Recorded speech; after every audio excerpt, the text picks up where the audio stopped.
నమస్కారం 7 హిల్స్ టీవీకి స్వాగతం. నా పేరు స్వాతి. ఈనాటి వార్తల్లోని ముఖ్యాంశాలు. పోలీసులు అధికార పార్టీకి తొత్తులు వ్యవహరిస్తూ ప్రతిపక్షం గొంతు నొక్కడం పద్ధతి కాదని టీడీపీ ఎమ్మెల్యే అభ్యర్థి గురజాల జగన్మోహన్ స్పష్టం చేశారు. టీడీపీ నాయకులను అరెస్ట్ చేయడంతో చిత్తూరు నగరంలో టెన్షన్ వాతావరణం నెలకొంది.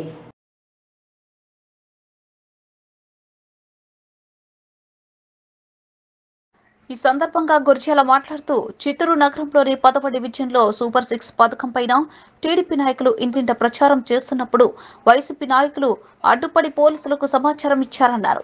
1 టౌన్ సీఐ విశ్వనాథ్ రెడ్డి ప్రచారం చేస్తున్న టీడీపీ నాయకులను పోలీస్ స్టేషన్కి పిలిపించారని, ఇదే విషయమై సీఐతో మాట్లాడగా 151 నోటీసులు జారీ చేసి కార్యకర్తలను పంపిస్తామని తెలిపారన్నారు.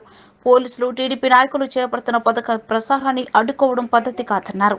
నోటీసులు జారీతో కార్యకర్తలను విడుదల చేయాలని, లేకుంటే పోలీస్ స్టేషన్ ముందు ధరకు దిగుతానని స్పష్టం.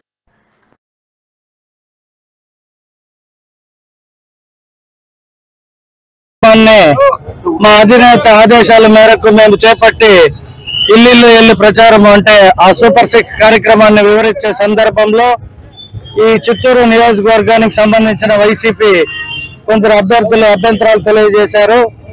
ఆ అభ్యంతరాలు తెలియజేసిన తక్షణమే పోలీస్ స్టేషన్ ఫోన్ చేయగానే పోలీసు వారు వచ్చారు. అక్కడికి 4 హాజరయ్యే కాడికి పోలీసు వారు అందరినీ తీసుకుని స్టేషన్కి వచ్చారు. మాకు ఎమ్మటే గుడిపాలలో జేఓబీసీలో ఉన్నాము. విషయం తెలియగానే స్టేషన్ కాడికి వచ్చి అడిగాము ఇన్స్పెక్టర్ గారిని. ఏమి అంటే అఫెన్స్ అంటారు, అవ్వంటారు, ఇవ్వంటారు, ఏవో కేసులు అంటారు. అంటే కార్యకర్తలు ఆ పార్టీలో ఖాళీ అయిపోయే కాడికి పోలీసు వారితోనే వాళ్ళు అన్ని కార్యక్రమాలు చేయాలని చూస్తూ ఉంది ఈ గవర్నమెంట్. సో పోలీసు వారికి కూడా నా విజ్ఞప్తి ఏమనగా, మీరు ప్రజల మధ్య అవగాహన కల్పించి మేము చేసే కార్యక్రమాలకి మీరు అడ్డుపడకూడదని ఆల్రెడీ చెప్పాను. మరొక్కసారి పోలీసు వారికి విజ్ఞప్తి ఏమనగా, మీరు మాకు ప్రజలకు మధ్యవర్తులుగా ఉంటూ ఎటువంటి గొడవలు లేకుండా చూసుకోవాల్సిన మీరు స్టేషన్ పిలిపించి బెదిరించడాలు, భయపెట్టడాలు, రానున్న రోజుల్లో ఎలక్షన్ కి బైండ్ ఓవర్ కేసులు అంటూ కార్యకర్తలు భయపెట్టడం అంత మంచి పద్ధతి కాదని ఇప్పుడే చెప్పాము. ఒక అరగంటలో పంపించేస్తాము. 151 నోటీస్ ఇచ్చన్నారు, చూస్తాము. ఆ లోపల పంపించకపోతే తిరిగి మళ్ళీ వచ్చి స్టేషన్ లో కూర్చొని ధర్నా చేయడానికి కూడా సిద్ధంగా ఉంది. Thank you. అదే ఇలాంటివన్నీ చూసి ఇక్కడ ఉన్న అభ్యర్థి తట్టుకోలేక ఆ పార్టీలో కార్యకర్తలు నాయకులు కూడా లేకపోగా పోలీసు వారిని కార్యకర్తలను నాయకులుగా చేసుకొని ఇటువంటి పనులు చేయడానికి పూనుకుంటాం. చిత్తూరు ఎమ్మెల్యే ఆర్ని శ్రీనివాసులు వైసీపీ పార్టీకి మరియు సభ్యత్వానికి రాజీనామా చేస్తూ పార్టీలో తనకు జరిగిన అన్యాయాన్ని ఆవేదనను వ్యక్తం చేస్తూ మీడియా ముందు వాపోయారు. ఈ సందర్భంగా ఆయన మీడియాతో మాట్లాడుతూ పార్టీకి సంబంధించిన అన్ని కార్యక్రమాల్లోనూ చురుగ్గా పాల్గొన్న తనకు రాష్ట్రంలోని 175 నియోజకవర్గాల్లో పనితీరు విషయంగా 1వ స్థానం వచ్చిందన్న విషయాన్ని రాష్ట్ర ముఖ్యమంత్రి జగన్మోహన్ రెడ్డి తెలిపారని, అయితే అదే ముఖ్యమంత్రికి నేడు తాను పనికి రాకుండా పోయానా అని వాపోయారు. సంక్షేమం, అభివృద్ధి సమతుల్యంగా ఉంటేనే ప్రజలు ఏ పార్టీనైనా హర్షిస్తారన్నారు. అయితే తన నియోజకవర్గంలో మాత్రం గత 5 ఏళ్లలో నిధులు ఏమీ లేని కారణంగా అభివృద్ధి సాధించలేకపోయారన్నారు. ముఖ్యంగా చిత్తూరు నగరంలో యూనివర్సిటీతో పాటు పలు కళాశాలలు, పరిశ్రమల ఏర్పాటు విషయంగా ముఖ్యమంత్రి ఇచ్చిన హామీ నెరవేరలేదన్నారు. చిత్తూరు అసెంబ్లీ సీటు తిరిగి తనకు కేటాయించే విషయంగా ముఖ్యమంత్రి పలుమార్లు ఇచ్చిన హామీ కూడా నెరవేర్చలేదని ఆరోపించారు. చిత్తూరు నగరంతో పాటు గుడిపాల, గొర్రెల మండపంలో చిత్తూరు నగరంతో పాటు గొర్రెల మండలంలో కనీస మౌలిక ఈ 5 సంవత్సరాల్లో నాకు సహకరించిన చిత్తూరు ఆవేదన వ్యక్తం చేశారు.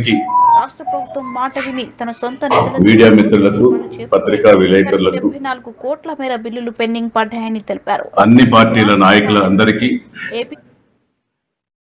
వారు నాకు పూర్తిగా మద్దతు తెలపడం జరిగింది. నేను ఎమ్మెల్యేగా గెలిచినప్పటి నుంచి కూడా నా కోరిక ప్రకారం, నా మనస్సాక్షి ప్రకారం ప్రతి ఒక్కరికి కూడా న్యాయం జరిగే విధంగా నేను చేశాననేసి కూడా ఈ సందర్భంగా తెలియజేస్తున్నా. దీని పేరున కృతజ్ఞతలు, ధన్యవాదాలు తెలియజేస్తున్నా. ఈరోజు వైఎస్ఆర్ కాంగ్రెస్ పార్టీని ఎందుకు వీడాల్సి వచ్చింది, దాని గురించి మీతో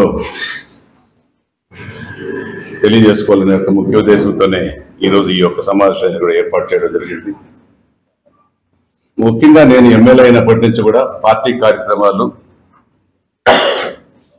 రాష్ట్రంలో టాప్ 5లో కానీ కొన్ని కార్యక్రమాల్లో నంబర్ 1 స్థానంలో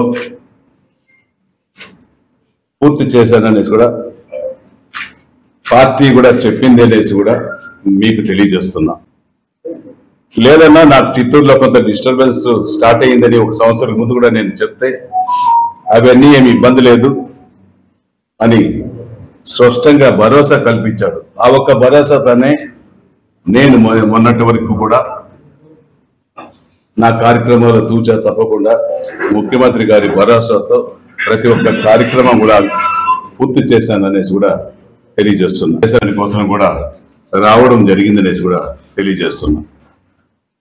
ఆ రోజు కూడా ముఖ్యమంత్రి గారు నేను కొన్ని చిత్తూరు డెవలప్మెంట్ 5 సంవత్సరాల్లో ఎమ్మెల్యే అయిన మొదటి రోజు నుంచి అసెంబ్లీలో ప్రస్తావించిన రోజు నుంచి కూడా చిత్తూరు అభివృద్ధికి నా వంతు నేను అసెంబ్లీలో చెప్పడం కూడా జరిగింది.